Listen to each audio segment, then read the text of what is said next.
Israel અને Iran વચ્ચેની સ્થિતિ અત્યારે ખૂબ જ ગંભીર અને તણાવપૂર્ણ છે. ત્યારે આજના અહેવાલો શું કહી રહ્યા છે, જે યુદ્ધ છે તે અત્યારે કઈ સ્થિતિમાં છે તેને લઈને વાત કરવી છે. અત્યારની અપડેટ કંઈક એવી છે કે ઇઝરાયલ અને અમેરિકાએ સંયુક્ત રીતે ઈરાનના અલગ અલગ શહેરો, તહેરાન સહિતના શહેરો પર મોટા પાયે હવાઈ હુમલા કર્યા છે.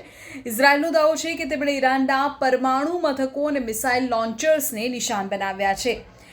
આ તરફ ઈરાને પણ વળતો પ્રહાર કર્યો છે. ઈરાને પણ ઇઝરાયલ, દુબઈ અને રિયાદમાં અમેરિકી દૂતાવાસો પર ડ્રોન અને મિસાઇલથી હુમલા કર્યા હોવાની માહિતી છે.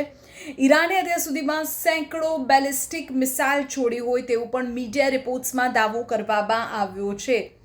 આ તરફ અહેવાલો એવું પણ કહી રહ્યા છે કે શરૂઆતના હુમલાઓમાં ઈરાનના સર્વોચ્ચ નેતા ખામનેઈનું મૃત્યુ થયું છે, જેના કારણે ઈરાનમાં અસ્થિરતા વધી છે. તે આપણે જાણીએ છીએ. જાનહાની અને નુકસાનનો આંકડો પણ ખૂબ મોટો છે. આંકડાઓ એવું કહે છે કે ઈરાનમાં અત્યાર સુધીમાં 800થી વધુ લોકોના મોત નીપજ્યા છે. કેટલાક અહેવાલો આ આંકડો હજારોમાં હોય તેવો પણ દાવો કરે છે. અલબત્ત હજુ સત્તાવાર આંકડા આવ્યા નથી. ઇઝરાયલ અને અમેરિકી સૈનિકોના પણ મોતના સમાચાર છે. લેબનોનમાં હિઝબુલ્લા પણ આ યુદ્ધમાં સામેલ થયું છે, જેના કારણે ઇઝરાયલે લેબનોન પર પણ હુમલા તેજ કર્યા હોવાની માહિતી છે. અને આ તમામની વચ્ચે ભારતીયો માટે પણ એક મહત્વની સૂચના જાહેર થઈ છે. ભારત સરકારે ખાડી દેશોમાં રહેતા ભારતીયો માટે 24/7 કંટ્રોલ રૂમ શરૂ કર્યો છે. નંબર કંઈક આ પ્રકારે છે: 1800118797 1800118797.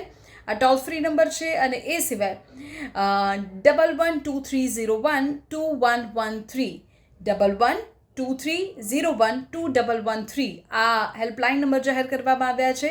એડવાઇઝરી જાહેર થઈ છે કે તહેરાન અને અસરગ્રસ્ત વિસ્તારોમાં રહેતા ભારતીયો પોતાના ઘર બહાર અથવા સુરક્ષિત સ્થળે ખસી જાય કે જેથી નુકસાનીથી બચી શકાય.